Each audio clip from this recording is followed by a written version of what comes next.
Ya no entro.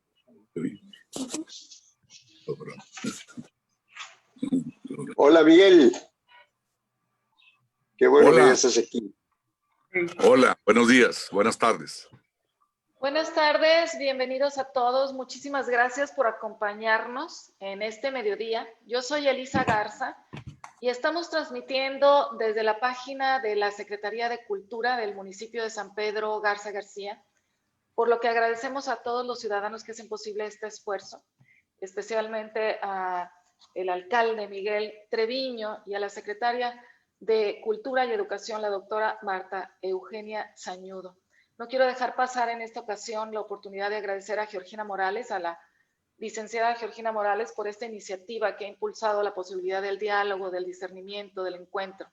Y a la licenciada Lorena Paz, que nos acompaña siempre para que este esfuerzo llegue a buen puerto. Pues en este mediodía yo me siento muy honrada. Para mí es un gran honor el poder honrar la memoria de una mujer como la maestra Silvia Mijares, quien ha dejado una huella importante en lo que significa comprender nuestra realidad e incidir en la misma a partir del entretejido del pensamiento, de la filosofía y del quehacer humano. Yo quisiera pues iniciar presentando a quienes nos acompañan y después, por supuesto, hablar de la maestra Silvia Mijares para poder conversar con estos invitados que hoy nos permiten tener este puente de encuentro. Así que, bueno, primero que nada quiero darle la bienvenida al maestro Miguel Covarrubias, escritor y esposo de la maestra Silvia Mijares, que en paz descanse. Bienvenido, maestro. ¿Cómo estás? Gracias por acompañarnos esta mañana. Muchas gracias por la invitación. Al contrario, bienvenido. También tenemos la presencia del maestro Abraham Nuncio, quien nos acompaña en este espacio. Él es escritor y periodista también, quien naciera en 1941 en Texcoco, Estado de México, y que se ha naturalizado norteño. Y él estudió Derecho en la Universidad Autónoma de Coahuila y ha hecho estudios de posgrado en la Universidad Nacional Autónoma de México, en la UNAM, y en la Universidad Autónoma de Nuevo León. Dirige el Centro de Estudios Parlamentarios y ha sido escritor de diferentes títulos, como Todos Juntos, En Blanco y Negro, El Grupo Monterrey, Gilberto, La Huella del Huracán en Nuevo León, Recetas para Nada, Fábulas del Poder, Visión de Monterrey, y pues por ahí nos vamos con muchos otros más. Colabora actualmente en La Jornada, entre otros espacios, y es merecedor del Premio Nacional Impact en el género de ensayo. Maestro Abraham Nuncio, pues muchas gracias por acompañarnos en este mediodía. Bienvenido. Gracias, Elisa, a ustedes, allá a ti, a la Secretaría de Cultura y Educación de San Pedro, desde luego, por la invitación. Gracias.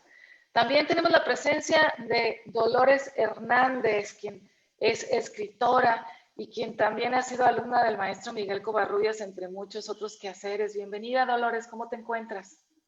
Pues muchas gracias, muy honrada de estar participando en este evento homenaje para Silvia Mijares, una gran amiga. Gracias por acompañarnos. Y desde Matamoros contamos con la presencia del periodista Jorge Ignacio Chávez Mijares, quien es periodista en radio, televisión y también en los medios alternativos que ahora son tan poderosos como las redes sociales, con varios espacios entre los que se destacan unos que nos gustaría mucho estar presentes. Hace unos momentos platicábamos acerca de esto, Locuras Cuerdas, que tiene emisión en varios formatos. A quien le agradecemos que nos acompañe el día de hoy y quien ha sido el escritor del texto Silvia y Miguel. Bienvenido, Jorge Ignacio Chávez Mijares. Muchas gracias por la invitación, un placer estar aquí con ustedes. Gracias. Y con nosotros también está Rosana Covarrubias, quien además de ser coordinadora de patrimonio en la Universidad Autónoma de Nuevo León, es cantante también, aquí debemos de decirlo, con una voz preciosa, potente, transparente, con mucha fuerza. Y es una mujer muy generosa, a quien le agradezco que nos haya permitido el estar en este espacio, el crearlo, el construirlo. Y además, bueno, tuvo la enorme fortuna y tiene la enorme fortuna de ser hija de la maestra Silvia Mijares. Bienvenida, Rosana, gracias por estar con nosotros. Muchas gracias, Elisa, muchas gracias por regalarnos este espacio para para hablar de alguien que ha sido tan importante para nosotros. Y de verdad, gracias. Pues al contrario, gracias a ustedes. Y antes de empezar a conversar acerca de esta pues obra, entre otras muchas que destacan en el quehacer de la maestra Silvia Mijares, que en paz descanse, pues yo quisiera comentar un poquito que ella tenía una formación de médico cirujano dentista, además de haber sido licenciada en filosofía y maestra en filosofía por la Universidad Autónoma de Nuevo León, en nuestra magna casa de estudios. Fue profesora de diferentes escuelas preparatorias y también de las facultades de odontología y de filosofía y letras en la misma Universidad de Nuevo León a lo largo de más de 30 años. Fue directora fundadora de la Escuela Preparatoria número 16 y en los años 70, años de mucha efervescencia en todos los aspectos del pensamiento humano y del quehacer ciudadano, fue secretaria de la Escuela de Verano de la Universidad Autónoma de Nuevo León. También se desarrolló como colaboradora de revistas y suplementos culturales, entre los que podemos destacar Armas y Letras, Trabajo y Cultura, Ensayo, El Volantín, Aquí Vamos, Hojas de Cultura, Entorno Universitario, Deslinde, Coloquio, Movimiento Actual, entre otros. Y fue autora de Anatomía y Fisiopatología del Dolor, la filosofía de Vasconcelos como filosofía latinoamericana, esto en el año 1974, y también incursionó en el quehacer cultural desde la perspectiva gastronómica. No pudo dejar de lado nuestras raíces y nuestro deleite en el sentido del gusto, con su texto Fundamentos de la Cocina Nuevo-Leonesa. Fragmentos de esta obra se consignan en Alrededor de las Brasas. Con Sabor a Nuevo León, también editado por Conarte en el año 2016 y coautora de El Arte como Problema, un enfoque bastante propositivo en el año de 1979. De la misma manera, desde el Cerro de la Silla y Artes y Letras de Nuevo León, donde empieza la carne asada, la cocina tradicional de Nuevo León, en el año 1992.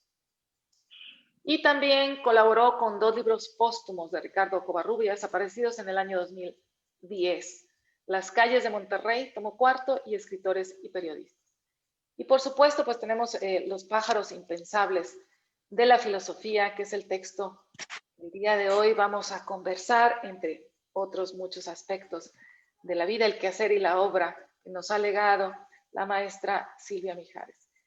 Pues yo quisiera, hace unos momentos antes de iniciar, preguntábamos que cuál era la forma en que nos íbamos a conducir y decíamos que no había forma. La completa libertad de poder contribuir a esta conversación es lo que nos va a estar moviendo. Y para que esa completa libertad se inicie, pues yo quisiera que el maestro Abraham Nuncio nos diera pie a esta conversación con su mirada de este texto y de su conocimiento acerca de este pensamiento que se ve reflejado en las letras que están impresas a partir de las ideas de la maestra Silvia Mijares. Bienvenido, maestro Abraham Nuncio. Gracias. Gracias, con mucho gusto. Y lo hago así con el mismo gusto con el que escribí el prólogo del libro, porque los temas que toca Silvia en su libro, pues son temas que siempre han sido de mi interés. Y por lo mismo no dudé pues, en pensar un prólogo que pudiera servir simplemente para poner en un texto de entrada algunas de las ideas que Silvia aborda en su libro. Desde luego ella, como todo buen filósofo, se remonta a los griegos, ¿no?, que pudieron generar una cultura plena de imaginación, pero ella siempre va a poner el acento en ciertos valores, en el valor de la libertad. Por eso es que ella se remite, desde luego, a los presocráticos como una de las primeras corrientes filosóficas organizadas que nos llegan a nosotros y con aportaciones indudables. Ya algunos de los filósofos presocráticos pues hablaba justamente de lo que más de 2000 años después se vendría a conocer como el átomo. Entonces le llamaban homeomerías, en el sentido de que el mundo era un mundo que estaba lleno de micropartículas que obviamente pues no se ven a la simple vista, pero que esas partículas en sus interacciones eran las que conformaban el universo como lo conocemos. Entonces esto viene a tomar dimensiones científicas pues 2000 y pico de años después, pero no dejamos de reconocer en el pensamiento griego grandes avances que justamente Silvia retoma en su libro y que luego los va a poner en otros contextos filosóficos más adelante con motivo de obras filosóficas tan arduas de abordar como la obra filosófica de Hegel, donde él, y lo dice ahí Silvia, pues hay que reconocerlo como un gran filósofo, porque ciertamente en una serie de categorías no fácil de abordar, de manejar, de procesar, ¿no? Como es el espíritu y su dialéctica, nos da o le dio incluso a otros pensadores para desarrollar obras que luego tendrían otra dimensión, no solo filosófica, sino social, como a Marx, ¿no? Y más adelante ella vuelve a tomar la filosofía, pero ya concretada en algunos de los autores pues más relevantes del siglo XX, como lo fueron Albert Camus o Jorge Luis Borges. Entonces, es un recorrido que se encuentra en su obra muy bien hilado. Claro, como son muy diversos los temas, ¿no? Muchos de ellos dedicados a las mujeres, ciertamente, pero todos ellos engarzados por un valor muy determinante en las mujeres contemporáneas, ¿no? En las que hoy conocemos y que se han destacado en el periodismo, sobre todo, como tú, Elisa, en la literatura, desde luego, pero son pocas las mujeres que se han destacado en el ensayo. Y es precisamente donde yo querría pues hacer notar que si nosotros podemos considerar a 50 a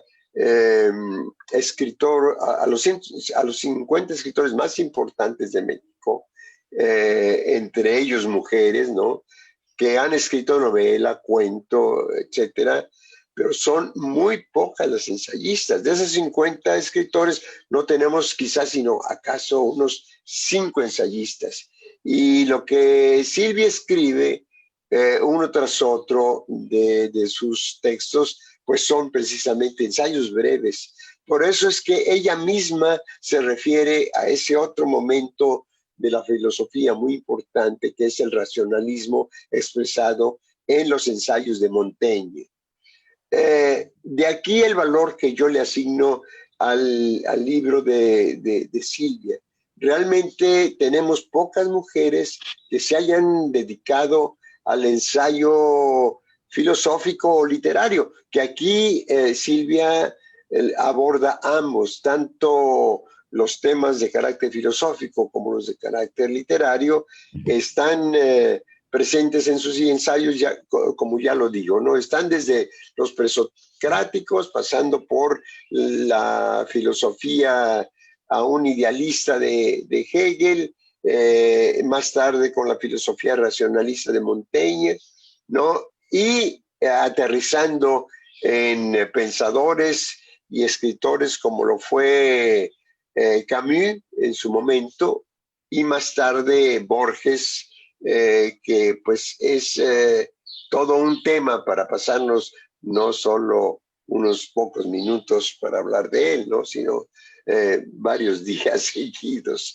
Pero yo justamente el énfasis que quiero recuperar de este libro es ese, el que no contamos con muchas, ni siquiera con muchos ensayistas. Los hombres se han destacado más en el ensayo, ciertamente, pero ello también por razones históricas y culturales. Las mujeres sin duda pronto estarán a la altura de los hombres, como lo han venido haciendo en otros terrenos de la cultura, como ya lo mencioné.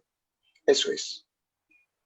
Bueno, pues has tocado un aspecto que nos va a quedar ahí pendiente para otra emisión, el papel de la mujer desde la perspectiva del placer, de la escritura en el ensayo. Sin embargo, ese aspecto que estás subrayando, maestro Abraham Nuncio, es de gran relevancia porque en estos momentos en donde el género femenino requiere tener estos espacios ganados en términos de la posibilidad del discernimiento, del trabajo intelectual, pues las mujeres como la maestra Silvia Mijares en nuestra comunidad se han destacado por su quehacer, llevándonos de la mano para entender un poco, como también lo comentabas, pues un espectro sumamente amplio de lo que supone la filosofía. Y en este sentido yo quisiera pedirle a Dolores Hernández que ella desde la perspectiva de mujer y de periodista nos comparta un poco esta observación en relación con el quehacer que la maestra Silvia Mijares pues tuvo al ser una mujer filósofa y una mujer que puso las ideas en papel para que todos pudiéramos tener la oportunidad de interpelar, de sentirnos interpelados y también, bueno, crear esta interacción con sus lectores y con quienes tenían la oportunidad de ir construyendo este proceso comunicativo. Maestra Dolores Hernández, periodista, por favor. Gracias, te agradezco muchísimo. Bien, qué bueno que mencionas este último comentario con respecto a la participación de la mujer, porque precisamente de lo que yo quiero abordar de este libro de Silvia, de los pájaros impensables de la filosofía, es justo el apartado que ella incluyó ahí, que precisamente se titula mayormente mujeres, entonces, o en su mayoría mujeres, y que habla precisamente de escritoras obviamente con toda una trayectoria. Y bueno, hay dos varones que están incluidos, que son Kafka y que son Osvaldo Ruiz, Osvaldo Sánchez, pero no los voy a mencionar. Estrictamente me voy a ir con mis comentarios hacia la presencia de Antonieta Rivas Mercado, de Elena Garro, de Nelly Campobello, y en el caso muy específico también incluye a tres personalidades de aquí del ámbito, del contexto de escritoras regionales, que son Janet Clayton, Cagua Rocha y Angélica Tijerina. Hay un detalle bien importante que me pareció muy interesante por parte de Silvia, el que ella haga una observación pertinaz hacia tres mujeres, por ejemplo, en el caso específico de Elena Garro, de Antonieta Rivas y de Nelly Campobello, en donde tenemos que poner una especial atención que estas mujeres son íconos de la literatura, pero también de acontecimientos y también de la cultura mexicana. Entonces, partiendo de esta idea, el vaso comunicante que yo veo con estas tres personalidades, estas tres mujeres, es el detalle que además de toda la grande aportación que hicieron ellos dentro de la cultura mexicana, también las vincula una parte infortunada, podría yo decir, o de desdicha, y que parece ser como que algo que está muy relacionado con estas mujeres que quieren trascender, que quieren hacer notoriedad sus ideas o su arte en este caso, o su participación en el ámbito público, no nada más el ámbito privado, sino el salir y exponerse en este caso, pero que curiosamente eso también no les permite llevar una vida muy afortunada, una vida personal, en este caso me quiero referir.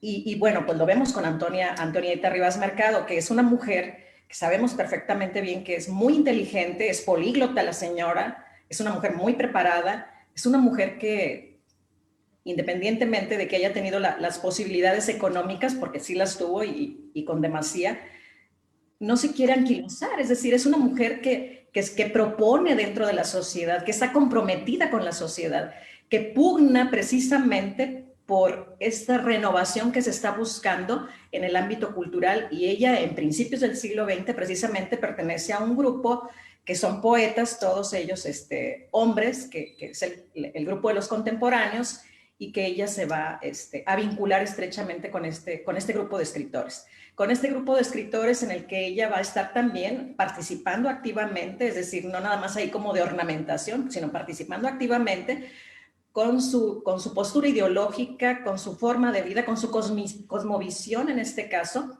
y que posteriormente vamos a ver también que escribe, es decir, que es una mujer que escribe sus memorias, que escribe a través de la exploración de la memoria, que escribe todas esas ideas que bullen en su cabeza y que vamos a conocer posteriormente en los tomos que saca el Fondo de Cultura Económica.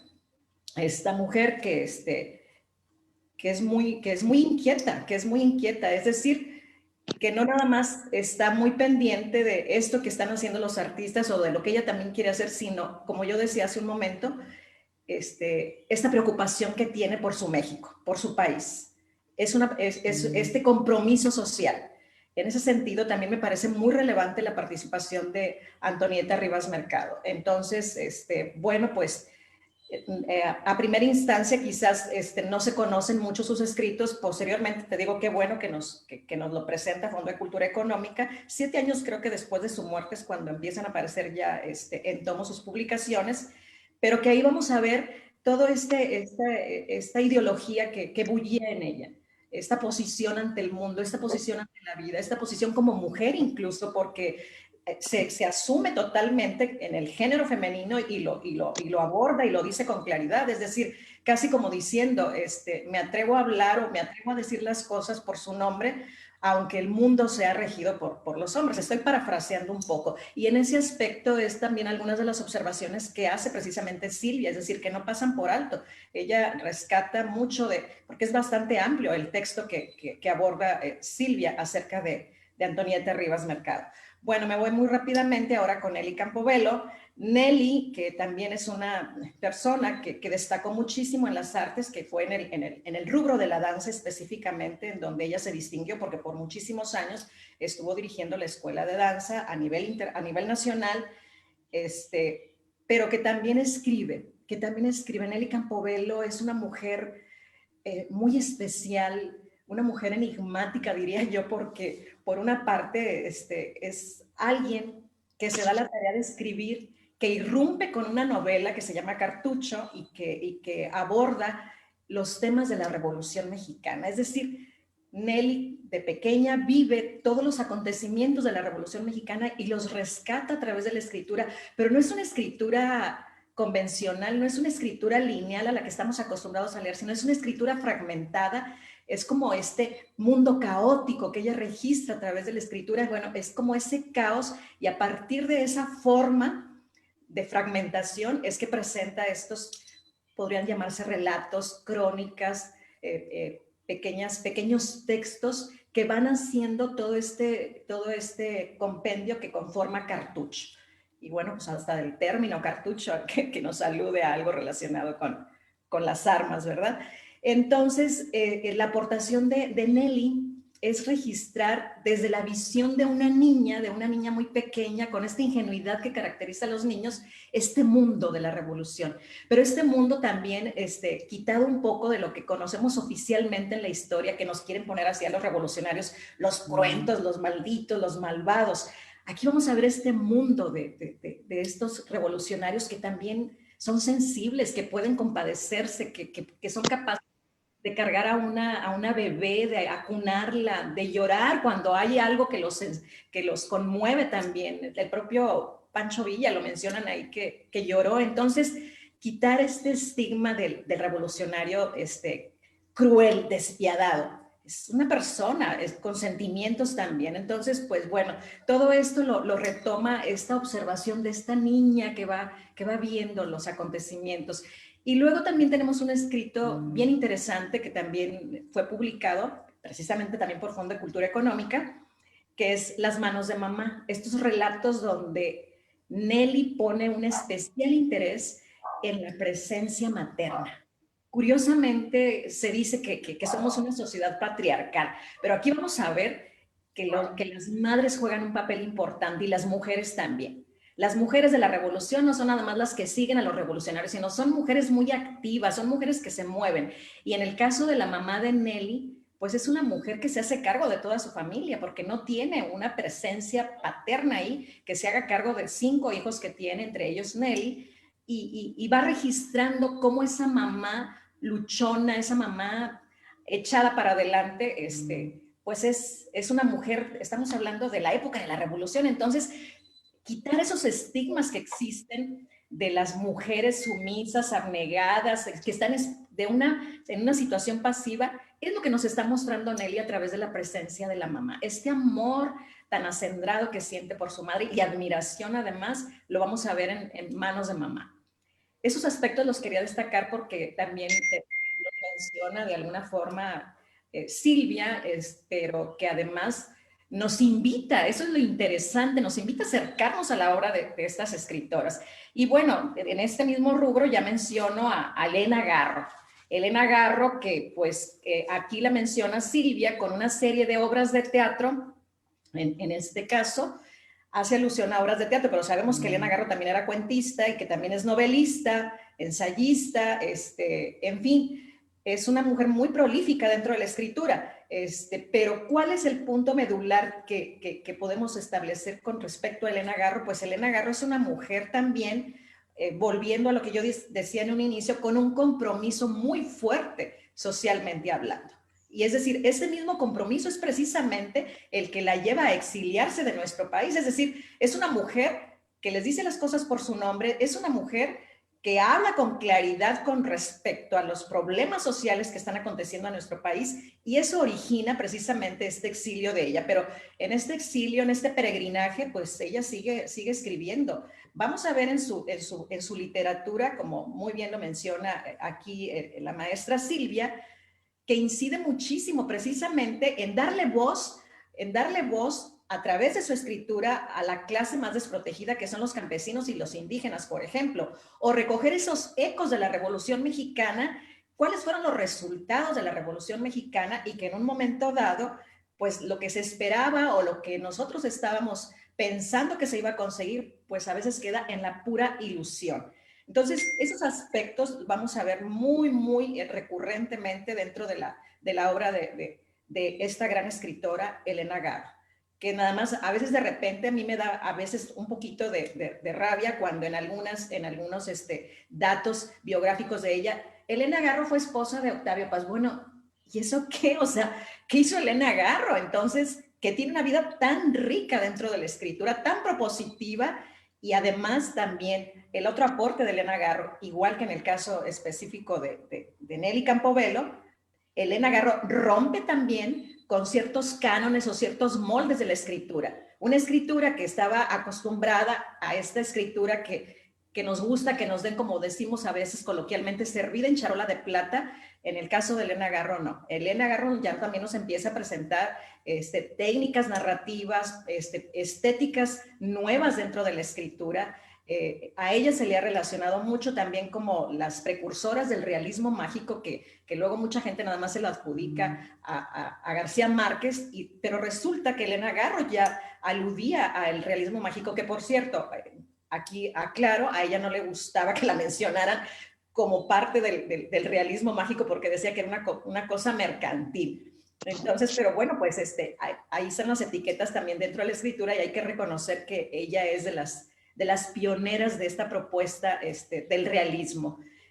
Bueno, y ya por último, para no extenderme muchísimo, menciono a estas 3 escritoras contextualizadas aquí en Nuevo León, que son Janet Clarion, Cagua Rocha y Angélica Tijerina, que a mí me parece muy pertinente mencionar que estas mujeres escribieron bajo la batuta de una editorial que aquí dio mucho que hablar y que fue un semillero también de muchos escritores, que quiero también hacer mención, el trabajo del señor Castillo, de las ediciones Castillo, que sacó muchísimos libros, y Janet precisamente y estas otras 2 escritoras fueron parte de esa editorial que fue muy histórica aquí en el contexto de los escritores nuevoleoneses. Y bueno, y no nada más nuevoleoneses.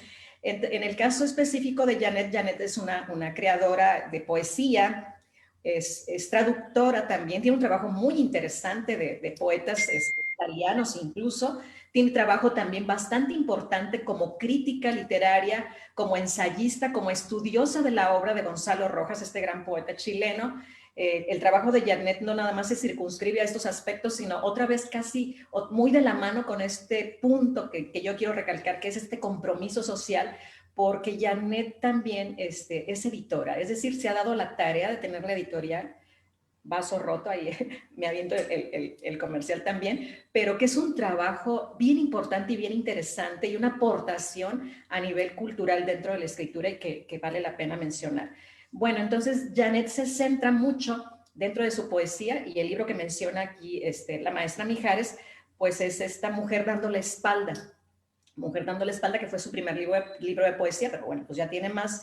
Pero específicamente hablando de esto, Janet empieza a explorar esta parte muy intimista de la mujer, esta parte de la mujer que es una observadora de todo lo que está aconteciendo a su alrededor, pero también de explorarse en esta parte femenina, es decir, sacar a flote esa sensualidad que pudiera decir traemos y que lo expresa muy, muy nítidamente a través de imágenes bastante interesantes dentro de su poesía, Janet Clarion. Entonces, esta postura también de una visión muy femenina de las cosas, para decirlas también, estas evocaciones de estos lugares como revisitados, y que afloran a través de las palabras tan precisas y tan justas en términos poéticos, hablando en términos poéticos. Maestra Y bueno, Dolores, nos has dado un recorrido de llevamos 4 mujeres y nos quedan 2. Nos queda la maestra Cagua y Angélica Tijerina. Y Angélica Tijerina. Yo quisiera interrumpirte un poquito porque quisiera pedirte que le dejemos un poco antojado a nuestros espectadores con justo Angélica Tijerina y Cagua para darnos la oportunidad, porque nos has dado un paseo estético fundamental, yo creo, no solamente en las palabras y en el quehacer que encontramos en Los pájaros impensables de la filosofía, sino en la maravillosa oportunidad de entender que las mujeres pues tenemos una fuerza estética en nuestro país sin precedentes, y no es porque yo quiera presumirles, pero es la verdad, aunque sea mujer.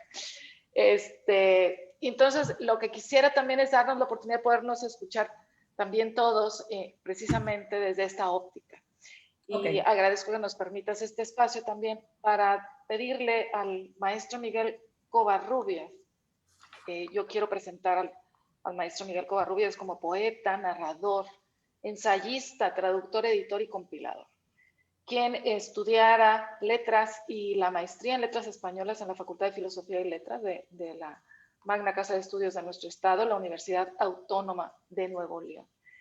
Y bueno, ha sido miembro de diferentes espacios, catedrático de instituciones como la bellísima Universidad Mexicana del Noreste, la Universidad Regiomontana, la Escuela de Escritores de la SOGEN, entre otras. Ha sido el director fundador del Instituto de Artes de la Universidad Autónoma de Nuevo León. Y hay muchísima obra que está presente del maestro. Colabora en Armas y Letras Monterrey, en Dos Filos en Zacatecas, en La Humildad Premiada en Saltillo. Ha sido merecedor del premio al género de cuento del Festival de Arte de Jalapa en el año de 1962.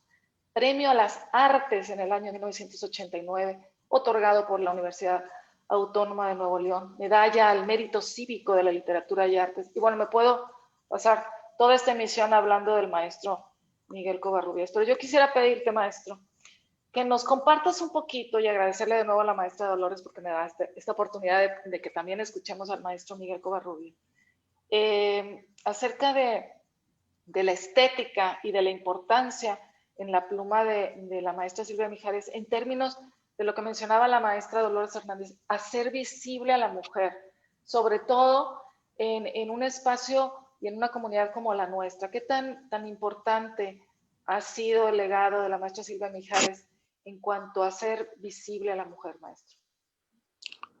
Muchas gracias. Reitero mi agradecimiento al municipio de San Pedro de Garza García, a su dirección de cultura y a la moderadora de esta mesa, que la estoy conociendo ahora y veo que está pues empapada, ¿no?, de este tipo de asuntos. Veo su interés por la obra literaria que se escribe que se ha escrito en nuestro medio. Aspecto que no es, como dijéramos, el más destacado en términos populares. Esto queda un tanto al margen. No digo que eso debiera ser, sino todo lo contrario. Deberíamos entremezclar, pues, unas cosas con las otras, de lo cual, por cierto, Silvia puede ser una representante de este entrelazar asuntos. Porque aunque ella era médica, cirujano dentista y luego estudia la carrera de filosofía, incluyendo la maestría, ella no se encasilló nunca. Ella siempre fue diversa, fue múltiple, fue versátil. Por eso es que un libro que yo considero indispensable, se puede decir, sobre la cocina regional, porque incluye aspectos históricos y aspectos filosóficos, es el libro que Silvia publicó hace poco más de 10 años, que se llama Fundamentos de la Cocina Nuevo-Leonesa. Para ella no había aspectos menores, aspectos mayores, aspectos dignos, aspectos poco ocultos, como pudiera ser la cocina. El ámbito de la cocina que se ha pensado le pertenece por naturaleza propia a la mujer. Curiosamente, destaca en ese ámbito el papel del hombre. El cocinero, el chef, tiene logra renombre, logra fama, logra éxito, pero es el varón.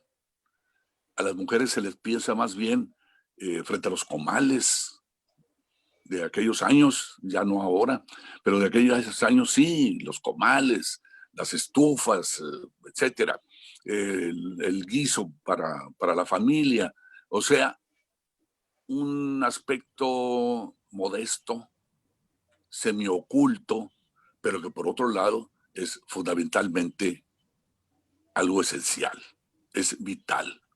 En derredor de la mujer, de la casa, en derredor del fogón, está toda la familia. Y toda la familia se nutre del quehacer de la mujer. Y Silvia destaca eso, más las particularidades, desde luego, de la cocina de nuestra región. Bien, yo quiero decir que mi papel, a una serie de asuntos que se han mencionado allí, que me he dedicado a esto y aquello, pues faltaría mencionar el que soy el escribiente, el escriba, el escribidor de Silvia. Ella no transcribía sus escritos, primero a la máquina eléctrica, a la computadora. Eso lo hacía yo. Yo desempeñaba esa función por X y Z razones, de manera que es timbre de orgullo para mí decir que yo fui el lector originario, pues, de la literatura y el pensamiento de Silvia. Una mujer que no tenía fruición de presumir, de decir yo hago esto, yo hago aquello. No tenía tiempo porque apenas estaba en un asunto, hacía deporte, estuvo en la escuela de danza, participó, yo la recuerdo, en el gimnasio del Tecnológico, con el grupo de danza folclórica del profesor Daniel Andrade. Y además hacía danza moderna. Practicó muy joven barruntos del ballet. En fin, una mujer que tocaba muchas teclas. estudió no solamente estas profesiones muy reconocidas, la odontología y la filosofía, sino que también hizo estudios de gastronomía. No solamente fue la práctica en casa, excelente, lo puedo decir yo como comensal de esta casa, sino que ella buscó un conocimiento más amplio y estudió. Y luego hizo una carrera más que poco se menciona, la de diseño de modas. Ella también fue diseñadora de modas. Tiene ahí su diploma. Estudió en la carrera en la escuela Pablo Olivas, que en otros años era denominada escuela femenil. Era escuela de mujeres. Y que con el paso del tiempo se ha convertido en una escuela como cualquier otra, en donde están hombres y mujeres, muchachos y muchachas, obteniendo un conocimiento. Bien, Silvia hacía eso y muchas cosas más. Participó de la política universitaria, llegó a ser directora, fundadora de la preparatoria 16. Pero en medio de todo eso, francamente yo hasta me pregunto cómo fue posible que ella además escribiera. Y no solamente por una especie de fluvio, una cosa transitoria, no, porque este libro, del cual también puedo apreciarme de haber participado en calidad de escriba y en calidad de editor, auxiliando a Silvia en ese aspecto, digo, allí está el primer texto que ella escribió. Fíjense nada más, en el año de 1963. Es el texto que se refiere a Kafka, a la vida y la obra de Franz Kafka. Ella estudió filosofía. Bueno, Kafka, escritor, fundamentalmente. Pero ella no hacía mucho caso de este tipo de divisiones tajantes. Porque luego se da esta desconfianza, ¿no?, de que pudieran los filósofos decir que los poetas son tienen poco asidero, de que es difícil definirlos, es difícil circunscribirlos. Y por otro lado, bueno, los escritores, los poetas podrían decir, los filósofos están endurecidos, tienen el equivalente de las arterias, ¿verdad?, endurecidas. No sé qué sería lo apropiado, pero en todo caso no tiene sentido. No tiene sentido hacer ese tipo de divisiones y menos divisiones tajantes. Y ella lo ejemplifica, porque ya escuchamos me parece magnífica exposición que hizo Dolores de algunos de los textos que Silvia escribió sobre las escritoras.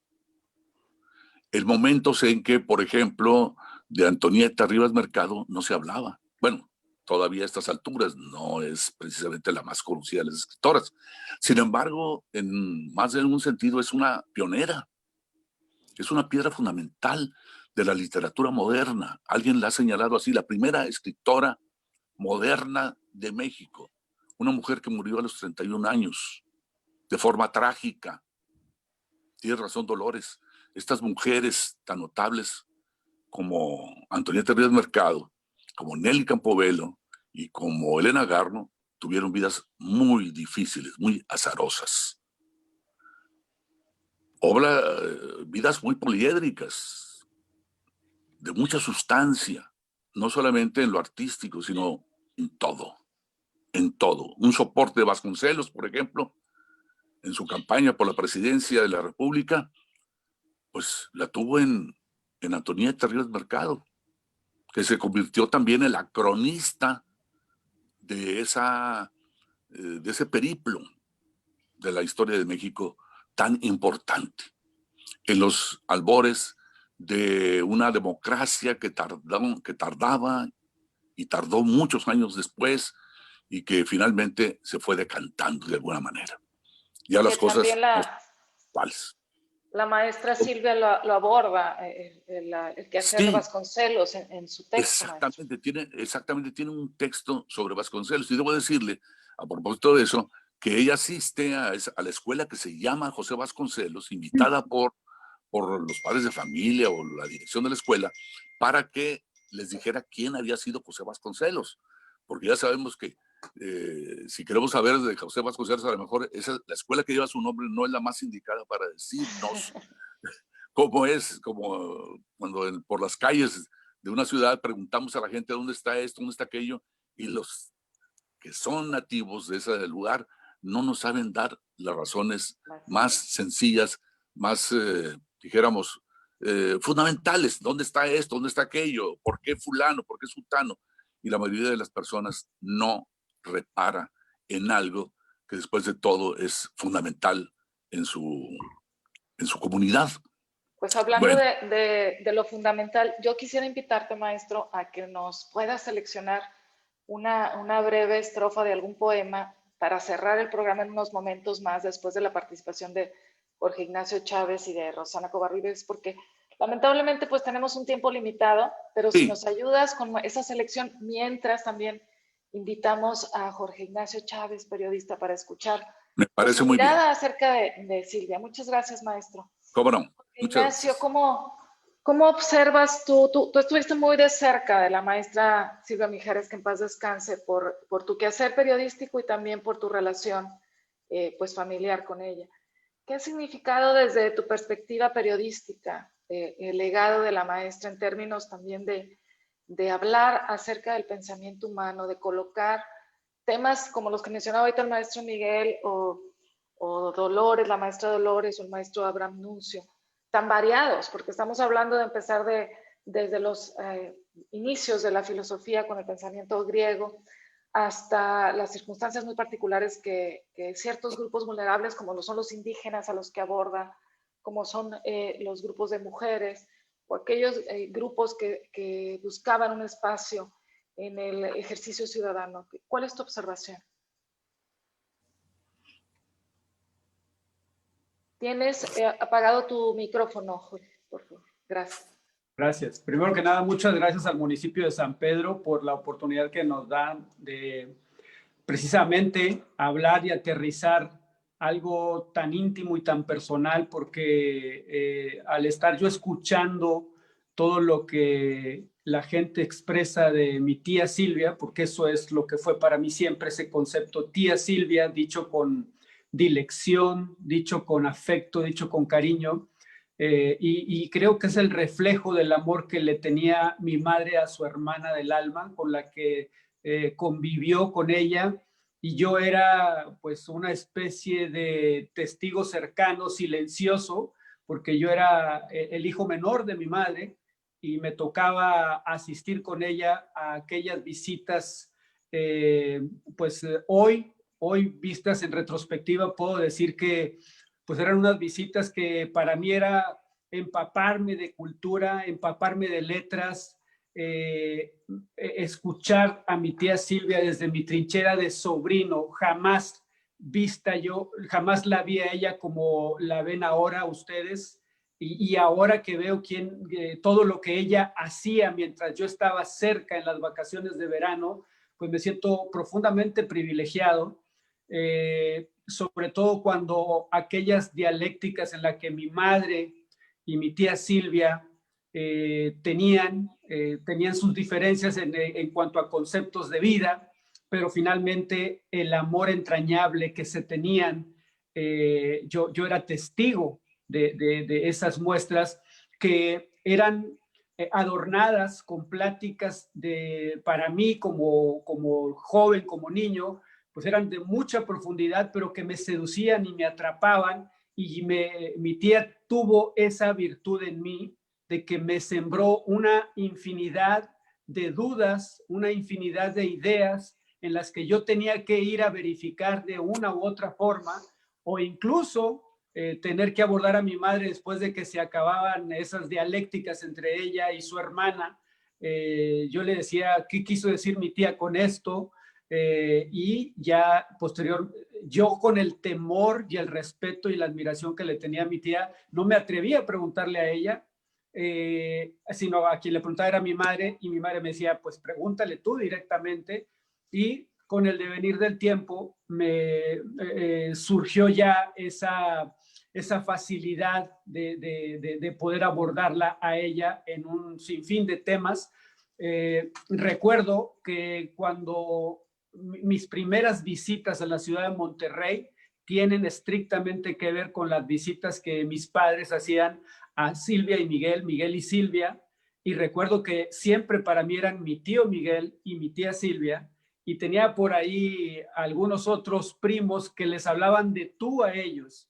Yo los veía con tanta admiración y los veía con tanta dilección, vamos a decirlo, que el que le hablaran de tú a mi tío Miguel y a mi tía Silvia se me hacía una irreverencia, pero bueno, yo lo aterrizaba como que probablemente porque yo era de Matamoros y ellos eran de Monterrey, a lo mejor así se estilaba, pero finalmente nunca pude yo hablarles de tú a mi tío Miguel y a mi tía Silvia, siempre fue el usted por delante porque era tal el respeto y la admiración que les tenía en función de tanta letra que sembraron en mí, de tanto amor por las letras que sembraron en mí. Si yo soy escritor, yo tengo la columna que les decía de Locuras Cuerdas, si yo tengo esa vocación de escribir, creo, y sin temor a equivocarme, que un alto porcentaje tiene que ver la figura de mi tía Silvia,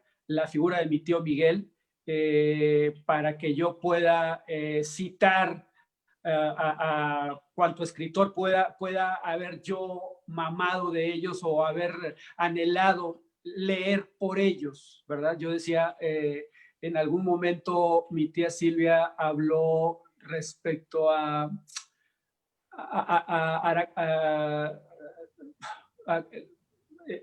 en algún momento mi tía Silvia nos hacía alusión, recuérdame, mi tío Miguel, que hablaba de lo que lo importante es el viaje, más que... ¿Perdón? Cavafis, el poeta Cavafis. Sí, pero ¿cómo se llamaba el poema? Ítaca. Poema es Ítaca. Ítaca, exactamente. O sea, Ítaca. Sí, Ítaca. Si yo tengo, si algo me vincula a mí con la fuerza de vida con respecto a mi tía, es ese poema de Ítaca, porque la única vez que la escuché yo hablar a ella, habló con tanto denuedo que me atrapó. Pues ya nos atrapaste, Jorge Ignacio. Nos queda un minutito. Perfecto. Dinos si en tu columna podemos leer ese texto de Silvia y Miguel. En tu columna lo podemos leer. Claro. Se lo hago llegar a mi tío Miguel y que él se los haga llegar. Para colocar el post ahí en el programa. Muchas gracias, Jorge Ignacio. Y antes de irnos, porque ya nos queda un minuto, yo quisiera brevemente de un minuto, Rosana, una disculpa, pero esto sería como para 10 programas. Rosana, tener a una madre que además fue maestra en la preparatoria, no me puedo imaginar en los años de preparatoria el haber tenido a una persona como tu madre, como Silvia Mijares, como directora de una preparatoria, una mujer que cabalgaba sobre las ideas, a través de las ideas, con las ideas y sembraba dudas. En el proceso más hermoso del desarrollo del ser humano, que es la etapa en donde entendemos que somos capaces de florecer, como es la etapa de la adolescencia ya a punto de terminar y la juventud. ¿Qué significó desde tu óptica en este último minuto haber visto a tu madre conversar con la vida en la docencia, en la vida académica? Pues mira, te puedo decir que para mí era la cosa más natural, porque tú crees que todas las casas son como tu casa, hasta que tienes edad suficiente para andar por ahí y darte cuenta que no, que se pueden parecer en algunas cosas, pero que en realidad la casa es diferente, porque mi casa era diferente. En mi casa nunca hubo una carne asada. Mi mamá sacaba libros de cocina y los domingos se preparaban ahí comidas y yo era la encargada del postre primero cuando era adolescente. Entonces tenía libros de repostería y entonces me decía, elige uno y prepáralo. Entonces, pues a veces quedaban bien, a veces quedaban mal. Finalmente, después ya con el tiempo a mí me tocaba hacer la comida, toda la comida del domingo. Y entonces era poner la mesa, eran un montón de cosas que ahora yo hago de manera natural, pero que ahora que lo pienso y voy a otras casas, dices, no, es que mi casa era un poco diferente. Aparte, por ejemplo, si me preguntas si yo te pudiera decir al 100, resumir a mi mamá era siempre la búsqueda de la verdad. Y para ella si había, si pudiera recordarla con una frase, era, necesitas tener voluntad. Para ella todo era la voluntad. Entonces, si tú querías, tú podías. No me importa que fuera. Así fuera a ayunar 40 días, tú puedes hacerlo. ¿Por qué? Porque tú lo determinaste y porque tú tienes voluntad. Y esta onda, te digo, socrática de la búsqueda de la verdad y del bien y de la justicia, pero también por otro lado no era nada más el dicho, sino tú la veías en lo que ella hacía. Yo nunca, pero te lo prometo, nunca la oí hablar mal de nadie, ni aunque se lo merecieran. Pues entonces nos siempre había quedamos una... con ese testimonio de la búsqueda de la verdad. Se nos ha acabado el tiempo, Rosana. Gracias por compartir esta imagen de tu madre. Gracias, maestro Abraham Nuncio. Gracias al periodista Gracias Jorge a ustedes. Ignacio Chávez Mijares. Muchas gracias, maestro Abraham Nuncio. Gracias, Jorge. Gracias. Gracias al maestro Miguel Covarrubias. Muchas gracias, maestro. Gracias, yo soy el... Muchas gracias a la maestra Dolores Hernández por habernos acompañado. Y nos queda pendiente dos escritoras, lo has hecho de una manera sublime y nos has sembrado esas dudas de las que hablaba Jorge Ignacio. Gracias, Rosana. No se vayan para despedirnos más tranquilamente. Agradecemos a todos quienes nos han seguido en este programa y los invitamos a que nos encontremos en la próxima emisión. Hasta pronto. Muchas gracias. Descanse en paz la maestra Silvia Mijares y que su legado prevalezca, sembrándonos muchas dudas y dándonos la voluntad para continuar construyendo espacios de verdad, de justicia y de libertad. Gracias. Gracias.